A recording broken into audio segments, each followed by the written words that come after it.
And we're back with the North American portion of the night shift number 41. Uber, your shirt hurts my eyes. I can hear it from here with your over in LA, but you know what? It fits you. It looks good. But then it always looks good. ZP. You always look good, ZP. Yeah, That's crazy. Yeah. How did I get on the wrong end of that? That's unreal. I mean, could be. To be fair, I could talk about the 5 eyes you have on your forehead or the lack of hairline. But Bro, how is it, man? Nice. How is it though that like most people grow out of just like having dog water skin at like age 20, but I'm stuck with it, bro. It's because you're always traveling. You're always gone. You're always working. You never get you time. You never get to go to a spa, relax, get a massage. Is that how you? Yeah, I mean, yeah. That's where ZP's got the drop on me on that one, bro. I seen that guy with the cucumbers on the eyes, bro. He's tanning in a solarium, bro. I gotta get on your regime, man. When we were in Atlanta for DreamHack, I think ZP was one of the first people who was like, "You want to go to a K-spa?" He was like, he knew it. He knew exactly what they do. He was ready to hit. Like it was like a 30-minute drive. And he's like, "It's fine. Let's do it. I'll order the Uber." Just hang out with the bros in the nutty. What's wrong with that? Honestly, as base CP, I wish I'd come, bro. Yeah, I mean, what I'll say here is that it was not actually my idea. You know, I'm just getting credit by proxy in regards to that. But, you know, we'll leave it to the mystery as to who it was that suggested it. Just take the credit. Just take the credit because it was a good idea. I know who it was. We didn't do it. Was it Jay? Was it Jay? I don't actually. Yeah, that guy, bro. That guy, he's so, bro. That guy's so LA, man. It's crazy. Like, honestly, like, they are good. They're good. Never been, but we'll do it one time. We'll do a podcast from a K-Spa, the Deadlock night shift. First introductory podcast. But you know what? It's time to actually take a look here at what's happening. If you guys are just joining us and you missed out on the EU portion of the show, this is the Deadlock Night Shift. We're 41 weeks in. Where have you been? You shouldn't be the first time hearing about this now, but if it is, it's fine. We'll let it slide for now because we have a challenger match that feeds into a finals match, a best of 1 into a best of 3. And we do have a new team participating here in North America with Work in Progress going up against Bird with the Clock, who came ever so close to taking down Melee Creeps in NSO. But of course, Melee Creeps will be your defending title. But also, they do have a slight change up in roster with Ido not playing and Dimov subbing in for them. I mean, crazy. That is absolutely crazy, Uber. The Bulgarian beta has mercenaried over to yet another team. Honestly, this guy, you just add him to a team and they perform. So we've already seen him in NA before. Clearly, ping's not an issue. The guy's dominant. Big shoes to fill, but I mean, Dimov's a big boy, isn't he? I think he'll be just fine. I mean, ZP, there's rumblings of him trying to get on a team in EU, and this is like a last little hurrah in North America, if I'm not mistaken, right? Well, yeah, you would think. I mean, there's realistically, if you're on a team and a sub is coming in, there's always like the weird, like you never know what's gonna be going on. You know, Ranger, was a coach of Melee Creeps until recently. I mean, maybe this week goes so well that they decide, actually, hold up. What if we just keep Dimov on the team? Ranger goes back to coach. Like, I never believe teams when they say, oh, it's just a sub, because even when it is just a sub, so much of what happens after depends on the results that they get. That would go crazy. Ido moves to coach. Dimov takes his place. Ranger stays in. Obviously, we're talking about a team that we're not going to be seeing just yet. But ZP, we are going to be talking about a team that we haven't really seen here in the night shift. It's Work in Progress. And I want you to explain to us maybe, how did they come about participating here today? Also, production, something got swapped there. The sub is going to be Poshy Pop if they need here. But yeah, Work in Progress. They are the best team that didn't make it in the night shift open qualifiers this weekend, where basically, for Work in Progress, production just goaded like that. You're the best in the business here, Uber. Look, when it comes down to how Work in Progress was able to get through, they lost to Bird with Clock. So this is the revenge match where Bird with Clock was the team that kept them out of the night shift open group stage play. And it was a pretty close game. It went like 33 minutes and they just barely missed out. So now they actually get the run back against Bird with Clock, who of course they themselves had a very close nail biter against Melee Creeps. So, you know, between these teams, the skill level actually is probably closer than many people may expect. And for Work in Progress, this is a fantastic opportunity, especially given the fact that this is a week where Floorman was unable to participate, a week where FPS Lounge, I believe, is still rebuilding. So, you know, what a time to actually come in and potentially snatch some glory here in NA. Let me follow up with another question here, ZP, again, just really quickly. Is this a team that's been around for a long time? Did they form for NSO? What's kind of like the history? Because we obviously recognize Division and Venus quite a bit. Yeah, I mean, I think they were formed for NSO. I'm not 100% sure on that, or if they existed. They were kind of a loosely held team that maybe scrimmed here and there, but they were not like a super active team to the best of my knowledge. I may be wrong, but I do believe they just came in for NSO and had better than expected results. So why not keep it going? Okay, well, let's take a look at their opponents. Bird with Clock and Uber, you're going to recognize quite a few of these names as well here coming on through. Of course, Arctic, who had what was an 18-0 Shiv game over at NSO over the course of the weekend. Matt as well, one of the star players on this team. I mean, this roster, it's star-studded for me, Uber. Absolutely. I mean, these guys are giving some next up energy in North America, especially with everything in flux at the moment. They placed fourth in the open qualifier for Night Shift Open. And for me, I think what's definitive is a pretty dominant showing over FPS Lounge, in that opening game. It's not easy to get past those guys even on a good day. And like I think Zippy mentions, like we get a pretty darn good series between them and Melee Creeps. So you got every reason to expect a lot from this team. We've seen them in a number of night shifts, but I think the last time they took a map in the money match was like night shift number 28. So it's been a while since they've been able to, really put pressure on the top dogs in this region, but we'll have to hope today they brought something a little special. Well, speaking of pressure here, and this is a throwback ZP, but did Tanner ever apologize for the bullet in high school? No. And now he's back, probably potentially Abrams back on the menu and showing people in the lockers again. Some people never change. But yeah, I mean, I think for this Bird with Clock squad, it's been a little bit of trials and tribulations, as Mitch mentions. It's been quite a while since we've even seen them in the money match. And, they have been in the scene, but, they've struggled at times to get through the qualifiers to get into the best of one. And then within the best of one, they haven't been able to climb to the best of three. But this is also a roster that's had to deal with changes where, if you go far enough back, it was a different roster, right? They didn't have flaws. Instead, they had Aiden. They were at their best when Vindicta was a meta, and be like, okay, you got Aiden coming in on Vindicta. That Vin is super good. And, patches, I think that changed things up, probably worked a little bit against Bird with Clock. But, based on this last weekend, they're back and honestly ready to make a splash here today. I think it's going to be tough considering, again, it is just a best of one. One mistake can cost you the entire series, and you won't have that chance to go up against Melee Creeps for the money. But I believe we have our Mo 1v1 coming up shortly here. And I mean, honestly, I would say that this is actually kind of important because I think safety picks or comfortable picks are very important considering it's just a best of one Uber. And I think that's the linchpin for me. Yeah, I also I'm curious to see if any of this drafting coming up resembles what we've seen over in Europe, because I think Jake very wisely points out in the draft, sort of during that money match, is that some of these teams are really drafting some very, very tanky front lines, trying to ban that silver first and then snatch up a couple of tanks in the first rotation. So often we see a bit of a difference between these regions, but that's one thing I'm looking out for. Obviously, do we get an 18-0 Shiv run back? I'll be tracking that too. So I need to clarify what we just saw. Scout is currently the coach for Work in Progress, former, of course, Melee Creeps player. He's coaching Work in Progress and came in to do the Mo 1v1 for them and won. That was Scout, the coach that comes in and wins, unlike Yodi, who got ran down by Lord NM last week. Come on, bro. Why are you doing this? Did we ever have expectations of Yodi to win that 1v1? No. Nah. But he did get run down. Lord NM just sat there and made a spectacle of it. That's all I know.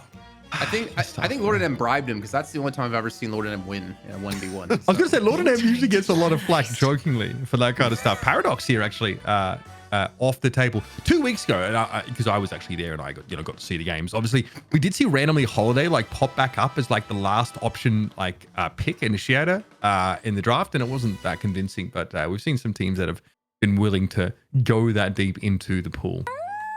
I think one of the most difficult things we're going to see here, ZP, is hero pool limitations, especially when you're not, I would say, a very top team.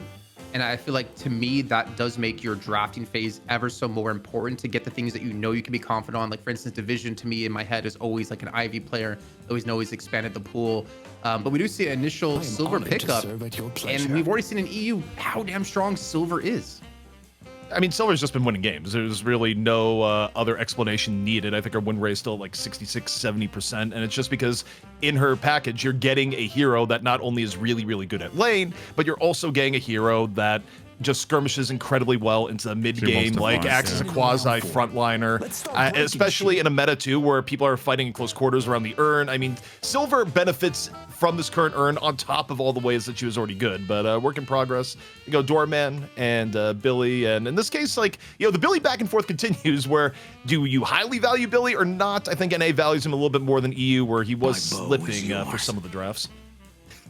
Just had to say, as production just notified me, Biscuit, she voted for BWC in the Twitch prediction, saying, even if we lose, I win. 400 IQ play. Not gonna lie, 400 IQ. That is called hedging, I believe. Yeah, it's like you're shorting your own team on the stock market, but you're buying shares at the same time to mitigate risk. I like it. Someone's done a financial markets course. Okay, Victor getting picked up here, obviously, just extremely potent, you know, spirit type carry. Really annoying to deal with. And also, like, against some of these like teams that are stacking heavy front lines, like, you know, being able to make use of that aura, obviously off your 4, come back and punish to create that space is pretty helpful. Gives you like pseudo tank presence while you're about to blow up on them. Interesting. So ZP, Cena Lash. I guess as a third pick, it does kind of make sense because we know Bird with Claw can play it. But is this more of like, I would want to think like a comfort pick of trying to make sure to lock it in the top 3, thinking it might get banned out of you? I think it's a comfort pick for Rumple, if I had to guess. Like, looking back at the last draft that they did, it's actually Bird with Clock that has to reinvent their draft a little bit more, because the last draft they used to take down Work in Progress with, they were playing both Yamato and Graves, and both those heroes got nerfed enough that I don't think we're going to see either of them here today. Like, I could be wrong, like maybe people are overreacting on the Yamato end, but I think Work in Progress is probably going to have to take a few hints from how Bird with Clock is going to take some hints from how other teams have been drafting and rework around that, because I don't think you can go back to those 2 heroes right now. Okay. Well, the Ram ban taken away from Work in Progress and a Venator ban out of Work in Progress to take away from BWC. I was kind of hoping, though, we would see that Shiv come on through here. But we're going to see an Infernus pick up. And it feels like it's been ages since we've seen Infernus, though we did have it played by, was it Do over the weekend? And it did very well. Yeah, I mean, I'm a little surprised not to see it sort of pop up here. Obviously, like historically, it's, you know, it's a hero you're really trying to invest in heavily towards that later stage of the game. Yeah, surprised to see so many picks over like I don't know, like you know, like other potential scaling like type carries. Yeah, Venator banned out, which sort of makes sense here, but there's like a ton of other options for you here. But Bird with Clock, realizing they want to invest a little bit deeper in like a, you know, some sort of off tanky presence with the Viscous, some disruption here, which sort of makes sense. I think this is a remove. I was gonna say, I think this is a removal pick, actually. Okay. For Mirage, we're gonna go back to that, but I think they wanted to take this away from Arctic, and the fact that Mirage is coming in, that's probably gonna be an Arctic hero, is the case, because last time they played, it was Arctic playing Infernus, actually had a really, really good game as part of that. So I think they saw no Arctic hero on the board for Bird with Clock and said, hey, we can play the Infernus, we'll take it away from Arctic. And if that was actually the read, it's magnificent, because they just picked Mirage.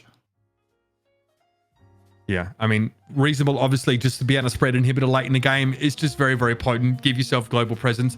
Warden getting picked up here as well. So, okay, obviously starting to round things out a little bit with, you know, some carry, but we've seen some Warden bans, you know, being thrown in here. I think so. Ivy to round things out. Okay. Yeah, on the Warden bans, I mean, there's Zergy's Warden, and then there's like other Wardens, and I think this, I mean, it has to be Comfort Pig ZP coming in, I would imagine, because you still have an Infernus. I mean, Warden, I think the Cage can be very good against Mirage. You stop the Dust Devil, or at least you force the Dispel Maddox to be picked up. But you still have the protection of a Viscous here. I don't know if I'm quite convinced, though, by the Warden. I mean, it's kind of interesting. The obvious point in favor of Warden is seeing what Loki W has been doing, but then it's just how much of that is Loki W, how much of that is the Warden, how much is it Zergy as a player. Like, I think for Warden to do well, you still have to have a lot of things like go in his favor. Like, Warden needs space, Warden needs time to farm up, and you still need a really, really excellent player. Otherwise, Warden kind of falls short. And obviously, Loki W can play it, but we haven't seen a lot of evidence of other teams playing Warden to a high degree of success recently, so, you know, we'll have to see. I mean, and then you snap up Wraith, who just is going to be bonkers if this game drags on. We'd be pretty terrified, obviously, to see that make its way into the composition at this stage. So both teams with some scaling potential. I kind of like that Work in Progress have like a, you know, some initiation potential here as well. I wonder about like their tankiness as a composition when you're, you know, going up against a Silver Viscous look here, but in general, they've got some some potential. I do want to see how this Infernus is supposed to play out, because it's been a little while since I've seen it. And it's also pretty early in the pick order here, all things considered. Yeah, I think one thing Infernus does give you that we kind of overlook sometimes is that combusted combustion is like very important when it comes to contesting the urn or trying to hold on to the urn. It's kind of like a deterrent, similar to shocking reanimation, though I'd still say probably shocking reanimation is going to be quite better when it comes to it. But work in progress for me, ZP, they have a pretty damn decent composition to do urns, honestly, and I think that kind of gives me like a leg up for them. Yeah, I mean, for work in progress too, I also think they got some high value picks. The only thing I kind of take issue with both drafts a little bit is I think both teams are, whether it be a hero pool thing or not, missing the boat on the current power level of Abrams. I think you look at EU and like how the valuation of Abrams has gone up and up. I think it's accurate, and you're not seeing that here. But yeah, I mean, in terms of how urn fights are going to go down, Doorman alone is still going to be putting out a ton of AoE damage. Like you look at Doorman's actual contributions when he's been picked recently, they're off the charts. You still have Lash. Infernus, I think, has actually been criminally underutilized when you look at how players like Do were able to just pump damage on the hero in urn fights. So yeah, I mean, I think there's a lot of potential in the work in progress draft. All right, well, it's coming down to this. It's a best of one to determine who plays against melee creeps for the money. So let's throw it on to our commentators of Zuber P. Wow.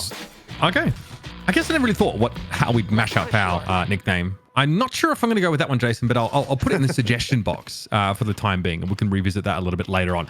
Okay, so definitely curious about our sort of side lane carries here. Of course, we've got the Mirage and the Victor up on the right-hand side here. Keep an eye on that one, of course. And the Infernus, of course, going to be over on the left with the Lash. And of course, in mid, a little bit of a safer affair here. Warden and the Infernus looking to, the Doorman, excuse me, obviously being really quite a nuisance with his constant call bell spam.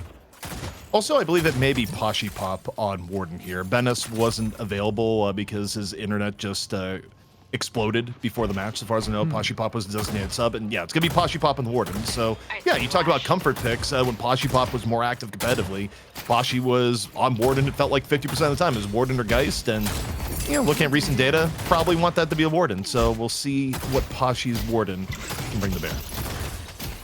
So you're on board here with... for no particular reason, Stride on the silver. So looking pretty flash out there in our night shift skin. Here's that call bell, of course, something that has to be respected a fair bit. You can see Bevel Clock playing back pretty safely in that mid lane. This is a lot of harassment between our Chemical Flask and Call Bell, and also a lot of push potential here. Work in progress. Do not want to take your foot off the gas for a moment. Yeah, it's an interesting lane matchup in middle. I mean, Silver oftentimes bullies a lot of lane matchups, but against Ward and Doorman, that's a combo that you're actually going to have to give a reasonable amount of respect to. Now, off on the right, you got the Mirage Victor lane, which see how much power that's going to have as... Okay, this is deep already. Yeah. I mean, we're off the beaten path here, bitch. Yeah, I mean, so crucially, obviously, small camp's being taken on the left-hand side of the map here, but jumping back over towards mid here, we have... Poshy and JBK getting relatively active here, obviously having shoved up. They want to just interfere with that first little camp take, just to make sure that, Burger Clock don't really get a moment of peace.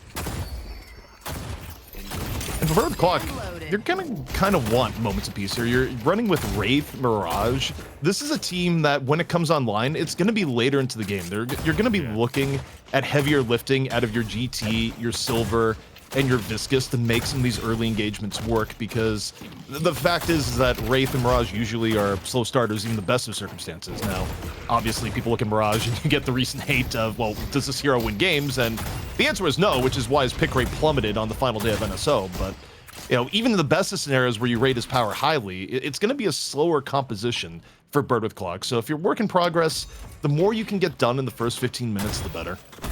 Actually, with potential drift over here from Visca right now. Looks like she might also just be taking a couple creeps. How does Victor fit into this power curve kind of conversation thing? Because obviously once they get some of those aura-based items online, they are really hard to deal with as well. I mean, Victor's thing is that Victor can be incredibly frustrating, especially in urn fights where Victor just goes on top of the urn and dies.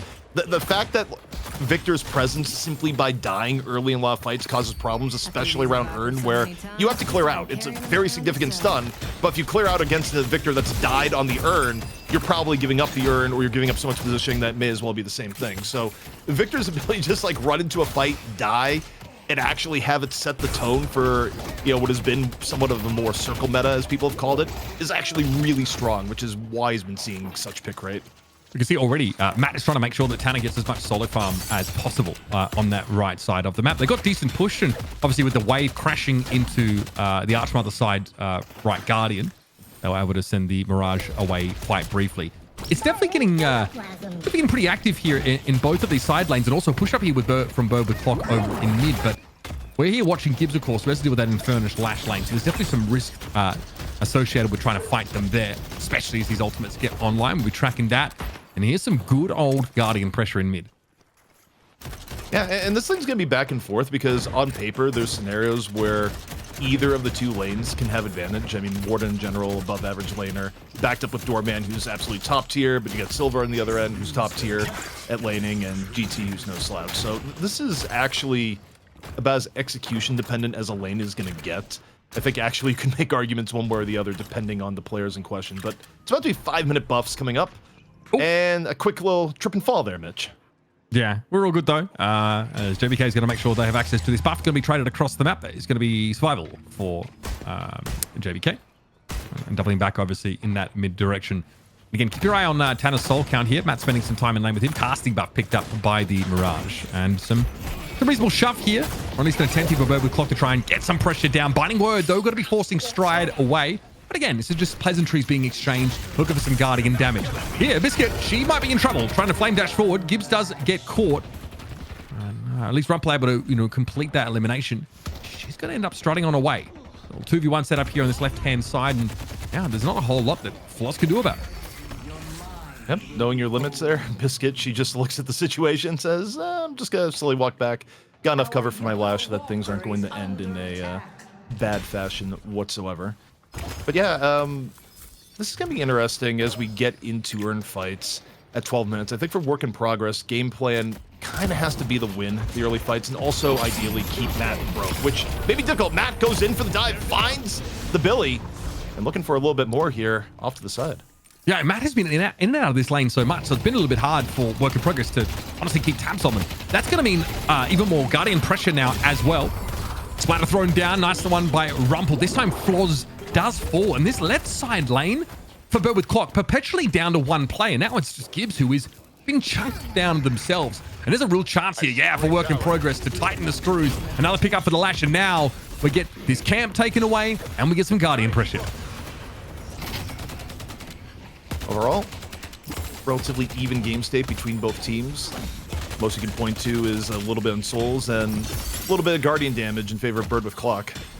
One thing of note that I meant to mention earlier too, though, relative to the weekend. So for the weekend, Stride wasn't available for Bird with Clock, and you had Erebus subbing in. So Bird with Clock, they ran a similar composition, but it was Erebus on the silver. This time around, it is Stride. What effective difference it's going to make in the gameplay, we'll see. But that was their composition over the weekend. So it is a little bit different for Bird with Clock. And I guess same for Work in Progress. We got Poshy Pop subbing in too. I feel like Matt and Erebus were playing together in the past as well, if I recall, going back here towards Night Shift. So still familiarity with each other. This great talent, obviously pretty annoying in the lane. Will constantly put that pressure down on his Posture Pop, constantly getting hit by many of those longer range arrows. And frankly, Bird with Clock just haven't really suffered at all in terms of their mid guardian. This bodes well, of course, for, their two, I guess, heroes that want to have that big impact in like the mid game, the silver and the gray talent, especially while you're waiting for your later game heavily scaling carries to get online. Right, well, off to the Baroness here for Stride, and we'll be able to get out here in the nick of time. They do, but what do they emerge to? Well, it's going to be a Binding Word, and that's going to be very, very hard. Even in Like and Curse mode, the tanky silver will still be brought to heal. Yeah, I mean, that's just a side effect of leaving the Baroness. You gotta use a little bit of stamina to get out, and then you get the welcoming party of Warden, who's about to put you in jail, and you no longer have the mobility to actually escape, especially this early in the game where you haven't picked up some of your more key mobility items or, things like Dispel Magic. Anything that would get you out of the jam. Early game is where you're most likely to be stuck in it. But this is great. Off the back of that fight, you can see that, Rumpel's been able to go over and get the enemy side Sinners. A little bit annoying here for Bird with Clock, who are definitely feeling the pinch on that left side of the map. Work in Progress is playing around their ultimates to finally get an edge in mid. But Bird with Clock are back in mid, and they're putting some pressure down. Note as well that Tanner's also drifted into that jungle side, so he has also drawn across multiple Work in Progress players leaving Matt here to try and get some farm in the pocket. There are a pretty safe wave here for the Mirage to work with now, but I do wonder if this Victor is going to start to show up. Just going to farm our own camps for the time being, though. Velvet Clock pulling out of mid, making sure they get as many of those souls as they can. I see, Lash. And again, buffs coming up in 1 minute. We'll see how much contest we have there. It's a little bit spread out relative to where it was before, where sometimes you get huge fights on the buffs, and then if you won those fights, you'd be able to go from buff, and then go from buff immediately into earn control. Now, even if you get kills on the buffs, you cannot immediately do earn. It's spaced out a little bit more, so, you know, a bit more objectives fight over overall. But telekinesis coming on out here, courtesy of Flaws. Looking for Biscuit on the other side. Lash over in, drops a death slam. Super fall through is.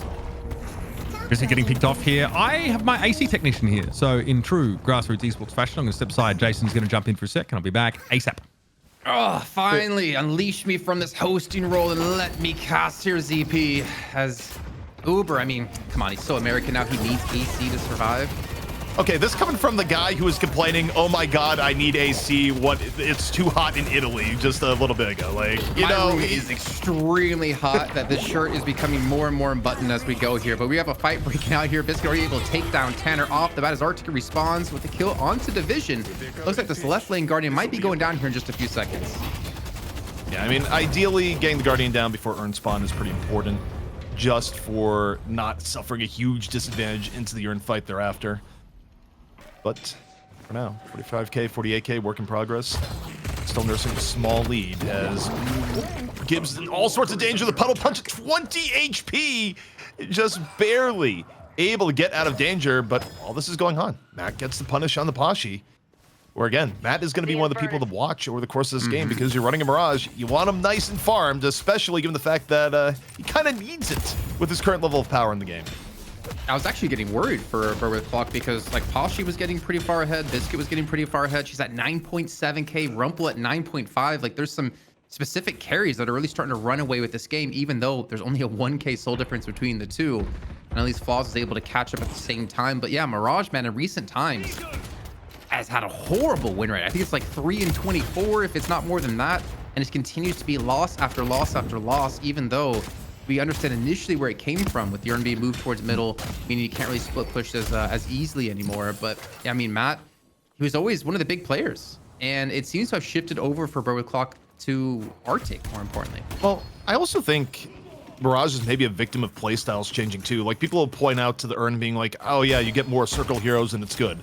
I also think people just realize that the team fight comps that you draft for Earn also are pretty good at other parts of the game. So even with the Earn being changed back to where you do have more macro plays available, I don't know if Mirage has actually recovered from how people have been team fighting as of late either. So I think just how people are playing the game is sort of changed in a way that has also been hurting Mirage. But it's very deceptive to players because he's still in top E6 games, like really good on ladder, and you know, people, it's like, oh, I see this hero do well all the time. Why can't do well in my game? And the tempo and comp kind of puts it in a different spot. But the Earn is being grabbed here. It's going to be Bird with Clock with first Earn control. Stride to be the carrier. What's that production? You want me to shut up and stop casting? Okay, fine. Uber's back. I'll shut up. Actually, you did a great job, Jason. Thank you for that, folks. You'll be glad to know that my AC is going to get fixed. Otherwise, as you noticed on camera, I'm cooking right now. Not in a good way either. Here's an Earn take, of course, and Wave on the right-hand side is pushed up pretty well. Curious to see what Gibbs' role is going to be here. Of course, Goo Ball is available, but all of work in progress are preparing to converge on this area. Might be a quick dunk in the end here, as in we get.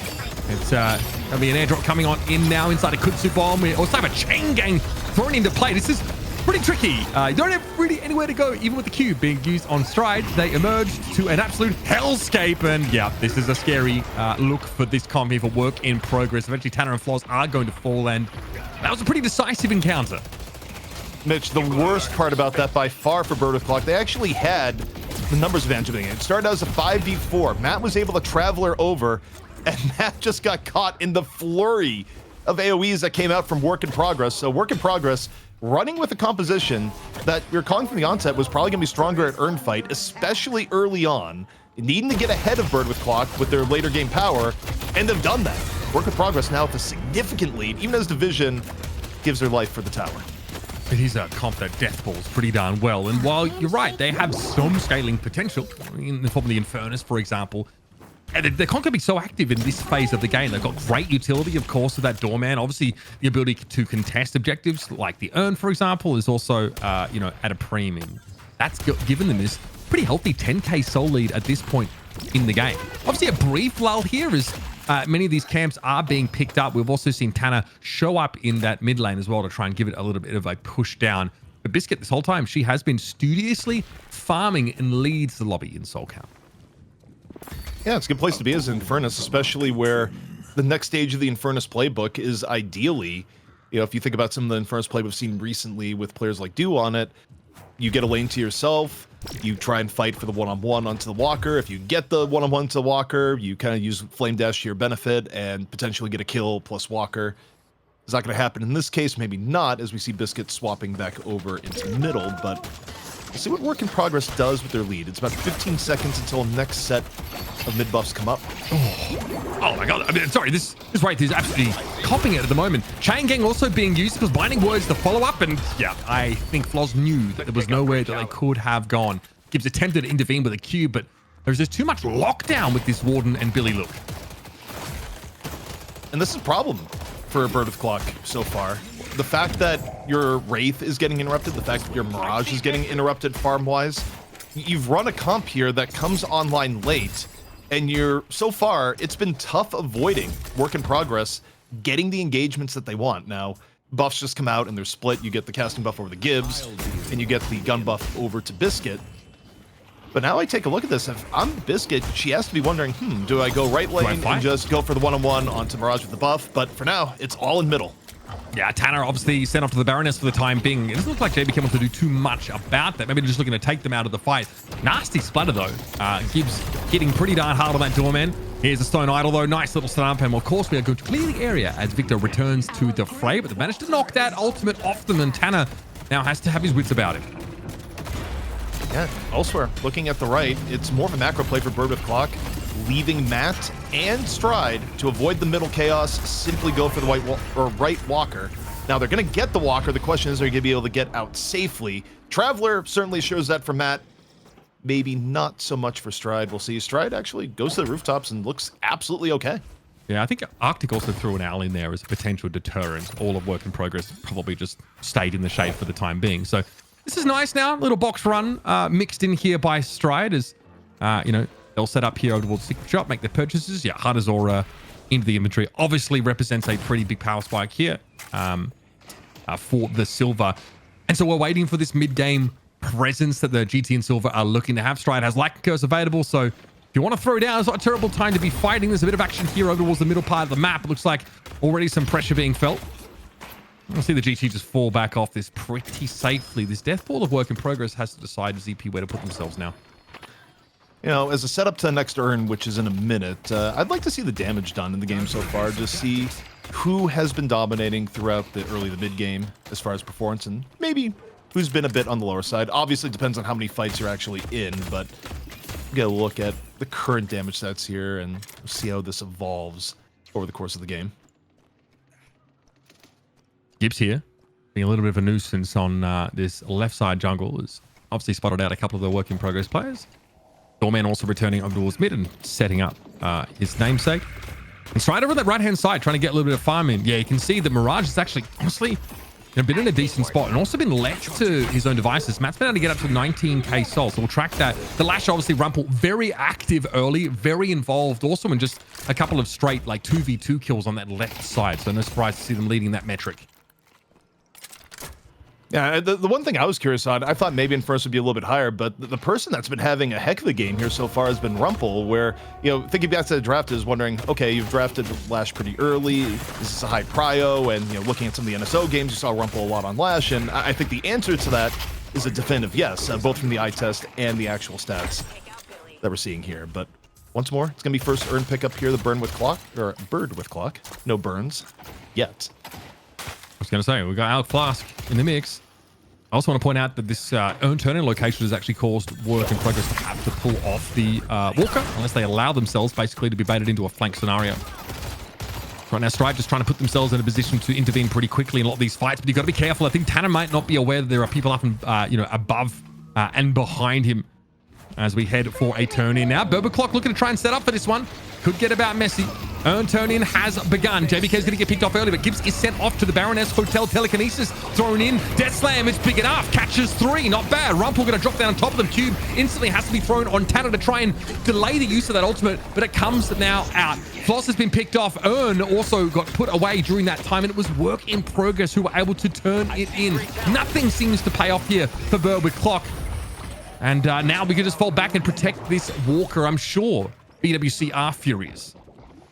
I mean, comp-wise, Berber Clock has very few ways to actually get control of the middle once the engage comes in. That was also arguably ideal. I mean, they're going to get clean up here towards the end. You got the map with a little bit of dust deviling. Actually, they look at that again and like, wait a second, we're low HP. Why are we doing this versus Billy? Matt actually far overstays his welcome.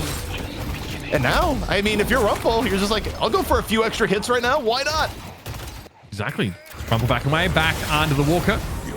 Eventually going to get picked off here because the Silver has turned up. Stride immediately appears with a flourish. Is able to find 2, and this is good Walker damage. I mean, we'll talk about like work in progress have been pretty effective in some of these all-in death ball fights, but the macro side of things hasn't favored them. They're about to potentially lose yet another Walker and go to 1 left, and instantly Berber Clock respond here going after the mid-boss.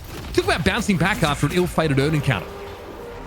Yeah, and I think they may have time. And you look at the mid-boss HP relative to where JBK is. JBK likely is not getting down into the pit where there's going to be, but we're going to see. You got Stone Form to delay a little bit. Stone Form's already been used. The parries are out. Tanner's already got 1 rejuve. Second rejuve here to Tanner. Bird with Clock with 2 here so far. JBK gets there towards the very end. Off the delay, finds 1, sets up the door, and now Bird with Clock. They've lost all their rejuves, Mitch. Yeah, Chain Gang catches 3 and work in progress. Actually have the buff of their rejuve at the moment. Division eventually going to go down, so neither team actually exits with any rejuve credits, but you can see how scary work in progress's composition is to fight against. But amidst all of this, Berber Clock have been able to make up that 10 to 14k soul deficit. Oh, in the form of that Walker is a big part of it here. They've managed to get in a position now where they can start to have the mid game they've been hoping for. This kid trying to get aggressive here, but Lycan Curse is active. Still, no chance to save that mid Walker. Important first Walker pick up here for work in progress, but will be worth the aftermath of this fight because Viscous has been brought down. Now eyes over towards Mo. They're trying to back on out here. Caught in the telekinesis, so it's going to be a tough situation. They're getting torn to shreds by Stride. 22k souls to work with now, and despite Floss being sent off the Baroness, Division still going to get picked up yet again. And the chase is well and truly on. JBK desperately trying to get back through the door, but hot pursuit is the rest of Berber Clock. Run him down. I mean, Bird with Clock has been held aloft by Stride. The fights that they've won, it has effectively been off the power of Silver because they've been waiting for other things to come online. Now, the upside for them is that things are starting to come online. Matt got a good end of the economy of the last few fights, now at 24k. And, you know, Mirage, especially as you get some of your later game items, really starts to become a bigger threat. You know, all that being said about his current win rate and whatnot to the side.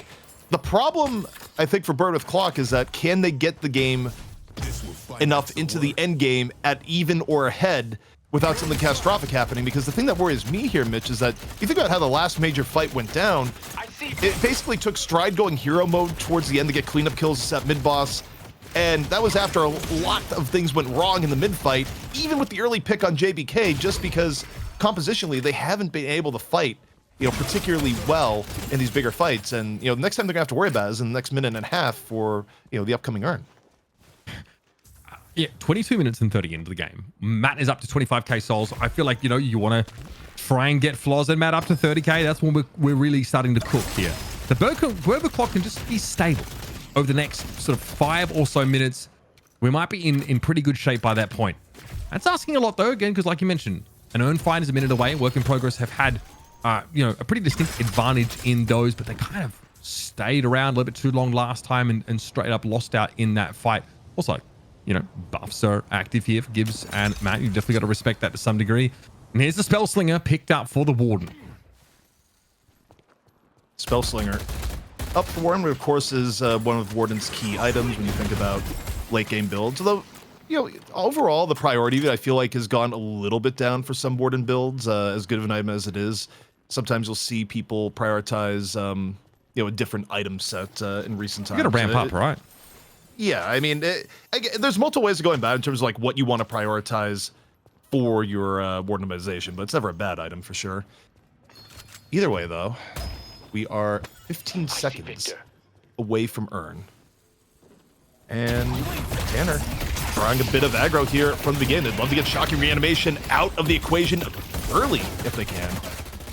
Okay, Binding Word catches on, but they do, of course, notice the Viscous is close by. I think it was like a TP across here by... No, Traveler, in fact, used by Matt. That's how serious Burbaclock are about trying to get this early Earn control. They clearly seem to feel like they might be ready to fight. So that's going to drop down in just a second. Obviously, Alk Fire going to be used, plus the Elk Flask over in that position. So tough to try and catch that out. And Hammer Stride so low early. Lycan Curse obviously is online, but question whether they can even get there in all Stride. Caught out by the call bell. I think at no stage now are Burbaclock in shape to really fight for this. Matt is in a good shape in terms of those souls, but yeah, it's all work in progress now with that player advantage. Unless you get a miracle pick, I actually don't think Bird with Clock can or should fight this. Assuming you get the Earn over before Stride is back up, these have been tortured team fights for Bird with Clock, with Stride being the cleanup at the end and doing a ton of damage. If the Earn is actually able to be brought in before Stride is able to get there, that is a very ugly, ugly fight for Bird with Clock to go for, and we'll see. I mean, it's the rate the Earn is coming in here, there's a chance Stride actually does get here for the cleanup, so the timing is going to be crucial, but here we go. Earn is dropped and is potentially going to give Stride time to get to this fight. I mean, Yo Rumple, you want to set up a big death slam here if possible. You're already a bit low. Arctic got caught. They're down one. No great talent here. That's been pretty tough. Burbaclock always a player down when they're looking to try and fight for this stuff. And yet, work in progress, not a huge hurry. They're going to shepherd the Earn back a little bit further. And Stride has now returned back towards mid. So Inhibitor has been picked up for Matt. Of course, pretty key part of the kit. There's got to be really limiting work in progress, his ability to fight back, but he needs some time to build that up, of course, and get that spread around with something like Ricochet. Kind of interesting from work in progress there, where I think arguably there was a window that they could have tried the Force Earn turn in, but based on the rotation in the game, they didn't really take it as a high enough priority to slam. And I mean, it may not have been the wrong call either for where it was at. It would have had to go in a way that, you know, I think they were still missing cooldowns. But the counter of this now is that Bird with Clock is going to get Earn control and is going to try and force the issue, although it's a bit strange to me, Mitch, the way the team fights have gone. I feel like the full-scale team fights are where Bird with Clock has been losing, and Bird with Clock is still the ones to force the Earn fight here. I mean, arguably you could let work in progress go for it, but either way, it's going to be Tanner as the Earn carrier. And we'll see if Bird with Clock can make this team fight work for them, if they can get around the circles. Dangerous, man. Real dangerous. In we go. Okay. Aura Suffering obviously going to be active now. Mo, surely the first one to sort of turn up. And Chain Gang's about to be active, so keep an eye on that. Kudzu Bomb makes it hard to play through, and here it is. Yep. Got the Shocking Reanimation in play. Cube as well to try and keep this Vicar alive as long as possible. They get rescue beamed on out of there. Stride's already gone down. You can see Bird with Clock's composition in no shape to fight, and the dunk comes in. Work with progress.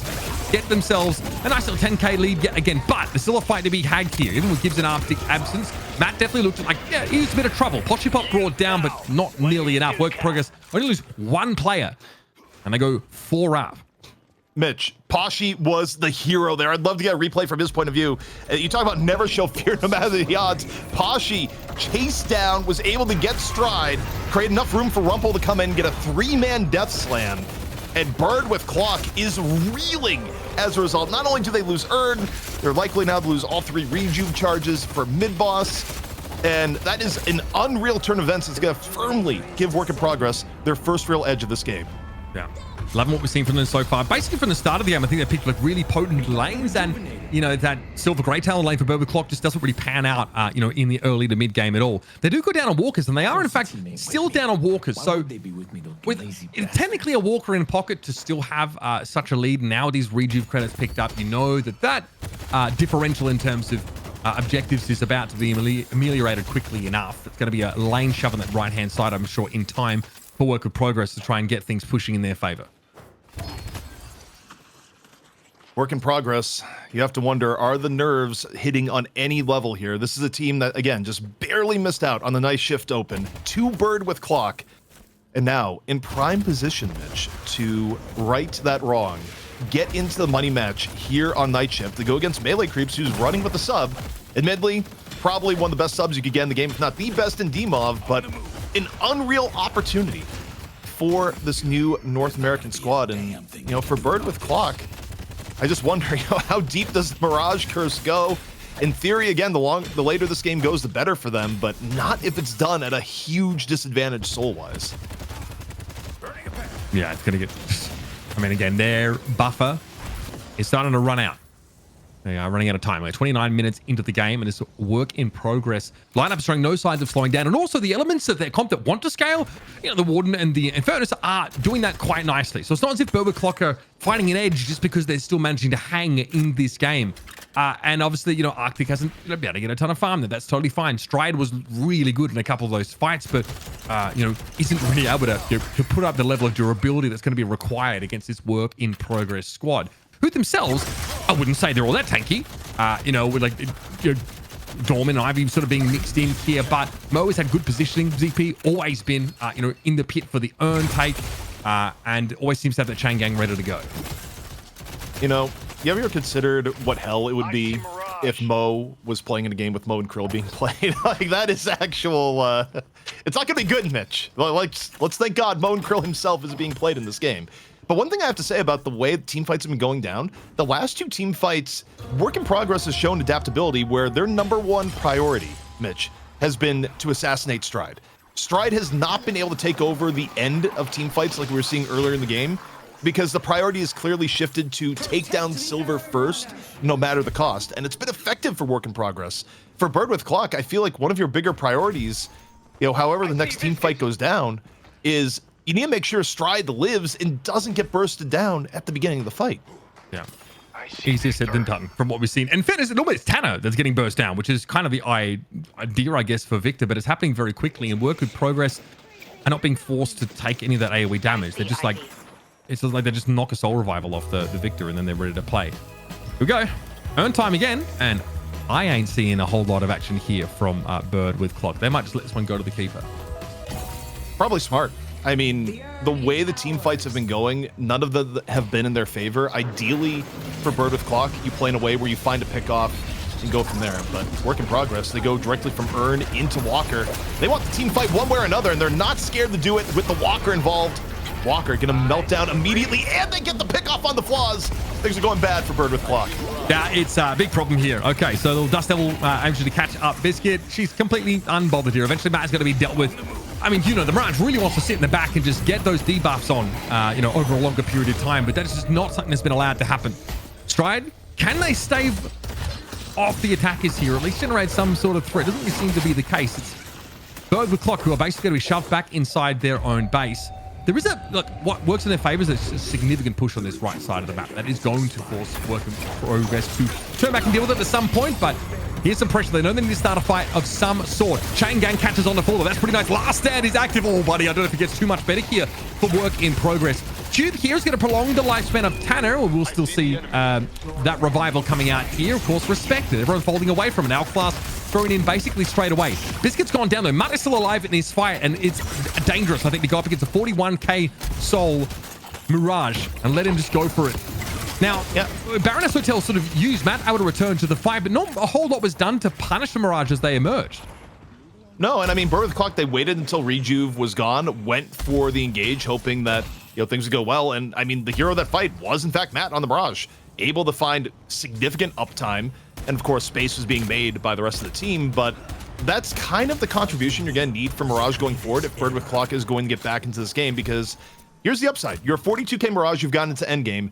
Now you need to prove worthy of that investment, which, again, is easier said than done even for the best of players. I still remember looking at some games that are off stream in DSI, and you would see OCs losing games on Leviathan where he had 70k on Mirage. So even having a turbo farm Mirage is not necessarily mean you're going to win. And it doesn't mean OCs played bad in those games either. Just, you know, it's not definitive that a rich Mirage equals one game. It's just a prerequisite to actually win with Mirage, or at least have a chance.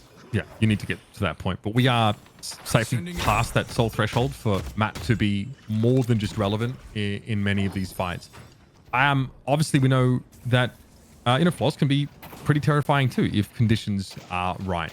Work in Progress is still coming off a respawn a little bit. We're down to one Walker on either side. And of course, Matt's continuing to farm. They've got Traveler available, could always, get back into these fights. And you can say much the same for Division, who's going to shove that left side out and can return with that airdrop pretty easily. Both teams right now, moment of quiet. And now we have a moment of quiet. If we could check in on golden statue buffs before the next fight, because I'm sure it's not too far away, but see if there's any hidden narratives power level wise that we have yet to pick up on in this game. Yeah, important, because obviously those don't really have a soul value. Well, they have a soul value, but they're not represented in soul counts. So we'll check on that for you guys in just a moment. Okay, Tanner's been getting a lot of those picked up, and Mo, honestly, been getting busy with these box runs. Yeah, also upsides to Burr with Clock, Stride 46, and as you were mentioning, same for Tanner. So not a huge disparity between the teams. We don't have a 110 golden statue run in the game, which was easily, I think, the biggest record we've ever seen for golden statues since we've started tracking it. But Mitch, looking at middle, things are prepped to explode. JBK looking to fish perhaps for a hotel guest, as both teams are in and around. Okay. Not terrible to target Matt. They realize that they need to dust level the heck out. So now the Mirage not quite in position at the start of this fight, although you can see Matt's very quickly returned. Nice little owl catch on the 3 here for work in progress. That might be a half decent start, if I'm honest with you. Very quickly, Biscuit trying to get clear of it. She knows that she does not want to get snarled up in the middle of this absolute Victor nightmare. Concussive combustion, though, about to go active. Who will be subject to it? Victor gets caught out. Of course, once again, the revival in play. Everybody giving Tanner a wide berth, and Stride gets picked off. That's not a great sign at all. Poshbob's looking pretty darn dangerous here. Last stand active, and this Warden is looking to do some serious work. Outflask thrown down. Brief silence there on Matt, and everybody crumbling under the scrutiny of this pretty darn fed Warden. Status of the world is that it's changed. Big cleanup coming in from Poshy Pop. Also, the way that started was quite good. JBK was able to go in, give Flaws the early hotel guest. Flaws was out of the fight for a huge portion of the time, so a lot of your damage coming in from Wraith was simply gone. And once more, big team fights proving to be a bane of Bird with Clock. The lead about to get oh so much bigger, on top of 3 rejuves going the way for work in progress. And Mitch, at this point, Bird with Clock, they're running out of options to turn this game, as is stat checks from this point forward are going to be miserable to fight against. And if they get out of this rejuve without losing shrines, it may be a miracle. See, the Victor damage is still pretty darn scary, but Tanner does not have that ultimate available. Ooh, yep, they are going to get cleaned up. The call bell coming in from stage left, but Poshy Pop is looking terrifying right now. They even need a last stand, I think, to strike fear into the hearts of your opponents. You've got a lot of those core items you're looking to pick up here on Warden. Yeah, I do not want to mess with this guy whatsoever. Seeing Crippling Headshot, of course, make its way, into the inventory. This guy's legitimately terrifying gun carry. Ah, yep, that's normal. Very reasonable. Siphon Bullets, not quite the prow it was way back when, but still one of the items you kind of expect to see in a Warden build as you get towards the end game and you go, I'm at 50k souls. What do I start prioritizing? Your build, you start selling some things that normally you have and, go deeper into the end game itemization. But with 3 rejuves at hand, this should not be contested from Bird with Clock. So the lead is going to continue to balloon here, Mitch. And once more, I mean, I just kind of look at the Bird with Clock roster and wonder, what does a good team fight look for them? Effectively, they need a really incredible flanking angle from Flaws or Matt. They need basically very high uptime out of both the Mirage and the Wraith without something ruining their fight, which seems less than likely with how JBK is usually either putting, Flaws or Matt into hotel first. I mean, you can just death ball with this work in progress comp, and I think you're in great shape. You saw the itemization there for Division as well. Bound of Spirit, Vortex Web, all picked up. Of course, Alk Flask, which is, a real pain when you stack that with Kudzu Bomb, Alk Fire, excuse me. A lot of AoE here for work in progress. They are more than happy to make sure Billy gives them that sort of, concentrated fight that they're looking for. Whereas Berber Clock really just need to try and pave the way here for their carries to have enough time in these fights to be impactful. Floss just does not really have the soul count that I think you need at this point in the game. They are going to be feeling very far behind, and Gibbs is going to be feeling very squishy. It's tough. I mean, you don't want shrines to go away here, and yet it is still a minute 30 on rejuve. Work in progress are going to force the issue. Shrine firmly within the sights of Mo. just going to walk up to it, and we'll see what the Bird with Clock defense is going to be. But I got to tell you, Mitch, I'm not sure it's going to be too impressive here. Seems like a fight that's played more at the Patron for me. Yeah, I mean, the Billy build is also a pain. You got Scourge that you got to run to as well, which is kind of crazy. A lot of those very important aura items. Here's an owl. Catching on to JBK. Biscuit, briefly. I'll say the Inferno's a little bit low, but that's something that could be fixed in no time at all. It's going to be hard for Bird with Clock to really have anything to say about this whatsoever. They've got telekinesis, of course, to try and start a fight up for them here. Tanner's going to be knocked, though, and that ultimate is going to be drawn out of them far earlier than they otherwise would have liked. We are on to the Patron now, work in progress. They've simply pulled too far ahead in the last 10 or so minutes. From start to finish, though, I felt like there was no point in this game that Bird with Clock really had the edge outside of that one brief sort of 2-kill scenario there for Stride as they, appeared on the silver and got some good work done in that fight. But this game is functionally over. It's a gigantic lead, and arguably, I mean, 3 rejuves and 50k lead. Work in progress could have ended it right here and now. But I think given the nature of the scenario, given the fact that I'm not even sure they thought they would be in this position, given what happened over the course of the weekend. I mean, they played against Bird with Cloak closely, but to beat them here and go into the money match, you want to be sure. And in this case, their way of being sure is that they're going to wait for at least another mid-boss or pickoffs in the mid. But the rejuve has faded, and for Bird with Clock, they are looking for a miracle now, Mitch, to somehow turn this one around. We just saw two, we saw Indomitable and Juggernaut being picked up by Mo, so they are going to be literally unkillable at the moment, especially with those very potent aura items. I come back to it as well. Scourge doing max health damage to people in an aura around you. You are a better victor than Victor is at this point in the game. Tanner could never. Yeah, I mean, things are not great for Bird with Clock here. Again, their scenario at this point, if they have to full 6v6 team fight, let's call it what it is. They haven't won those fights since the game was even. I don't think they're going to win those fights down 50k. The problem is that mid boss is about to come back up. They're going to have to come in and fight for mid, because I think if you're work in progress, you may just slam it and force the fight. You like team fights, and Bird with Clock so far has not, but the time is running out for Bird with Clock to get anything on conditions that would actually favor them. Yeah, it's hard to understand what the win condition is supposed to be here for Bird with Clock, right? They, to some degree, also are quite happy to fight like in a close locality, right? Between Victor and, of course, they've got the Mirage. They've got the, they've got the Red Sword, got a bit to work with, but we'll see. Here we go. Unstoppable into last stand. Yeah, that's a lot of damage. Oh my God. Bocce Bop is starting to blow them up. There goes Stride. Arctic is going to be on the chopping board next, if I'm not mistaken. And in general, Bird with Clock get absolutely clapped down. Of course, the Infernus of Biscuit, she has been building up to quite a critical mass now. A Boundless Spirit, the last item in the inventory there. We see a hotel stay for Gibbs, and they will emerge to a hellscape where they have no teammates left now. Tanner's already peeled himself out this fight, managed to hold onto that ultimate at the very least, but yeah, this is definitely work in progress this time. They've got, though, this really annoying issue of the lanes shoving right into their base, so they've got to go back and address that, but mid-boss can still quite happily be contested here. They're that far ahead. Yeah, I mean, arguably, I know there's probably some people watching this going, you have 3 down, end the game at stage 2 Patron. I think, arguably, they would probably win if they had done that and they didn't need to do mid-boss, but you have to understand, this is the first time this team has been here. They're going to be more conservative, and it is still likely to be the right call. There's still going to be multiple dead for 30 seconds by the time they get there. They want to be sure here, Mitch. They want to get the money match against melee creeps, and with Matt going down, one of the last defenders, surely that's going to be the case.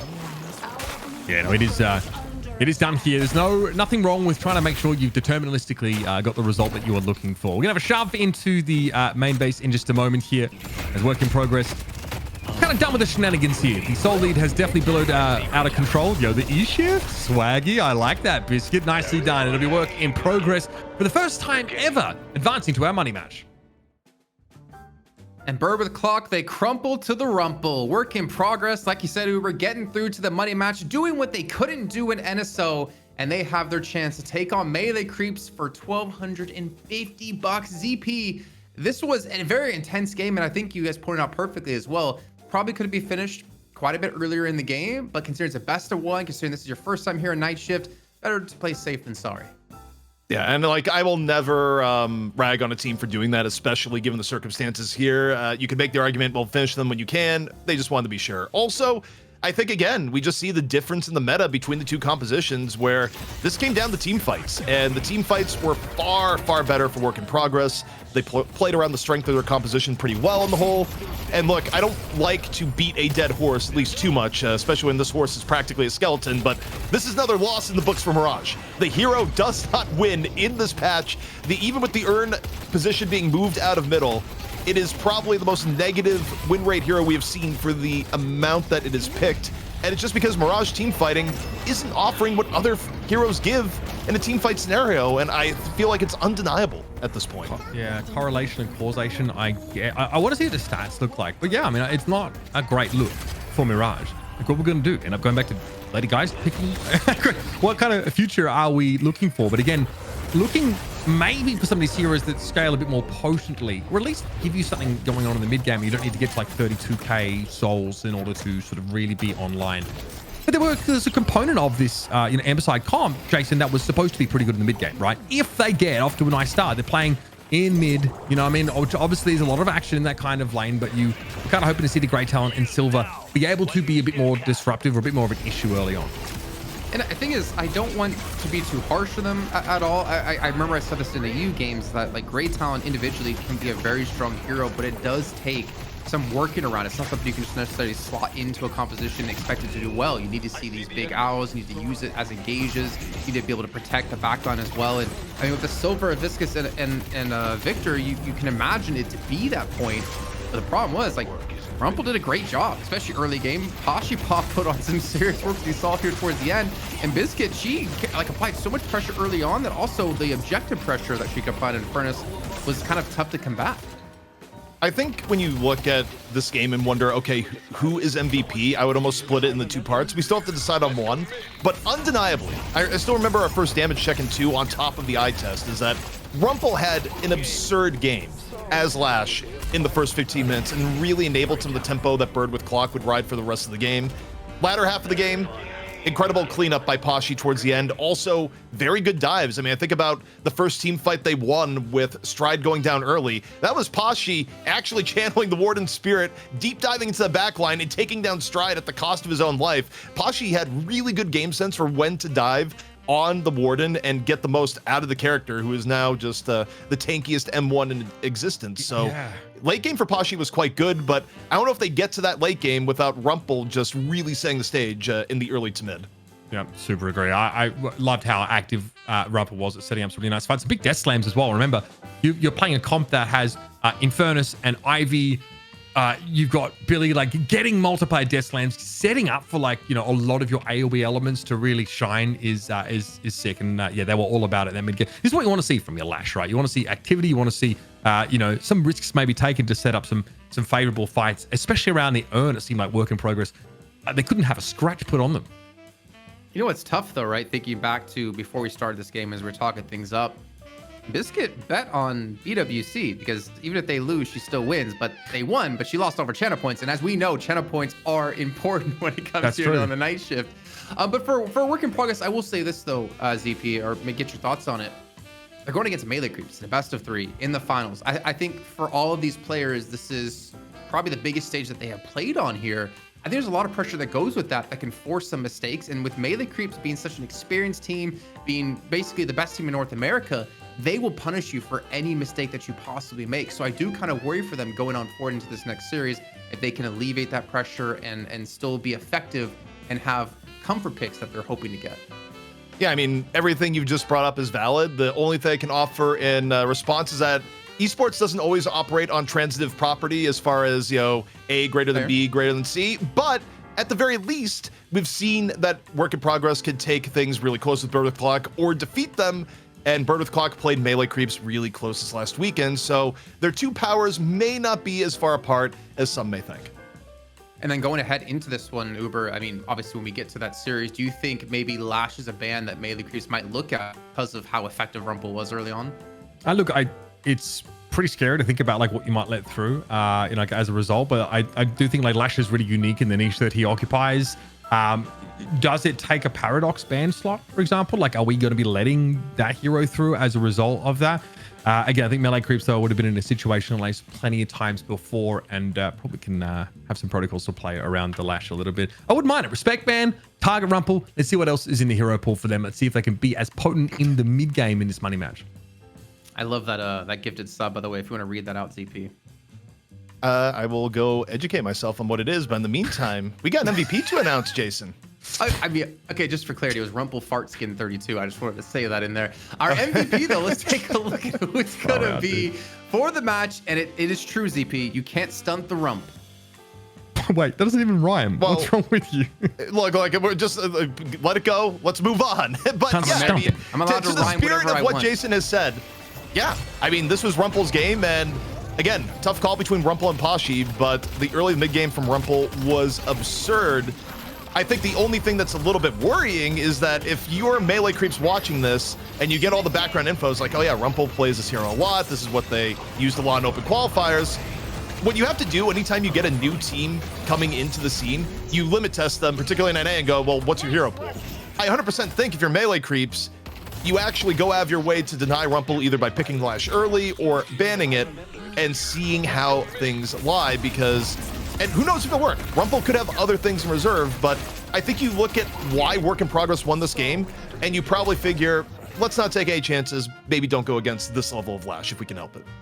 And I think there's like different tiers, I think, of individual skill you need to have when you advance on forward. I think beating BWC is great in a best of one. I think, though, looking forward, Uber, is that if you want to continue to grow as a team, you need to deepen the hero pool. More importantly, you need to be able to, play different compositions. I think draft is something we kind of underestimate when you go against some of these big names in North America or EU when it comes to competition. You need to have a strong draft. And I'm interested to see what Work in Progress can bring us. Like, honestly, I think there's definitely room to see them come back next week.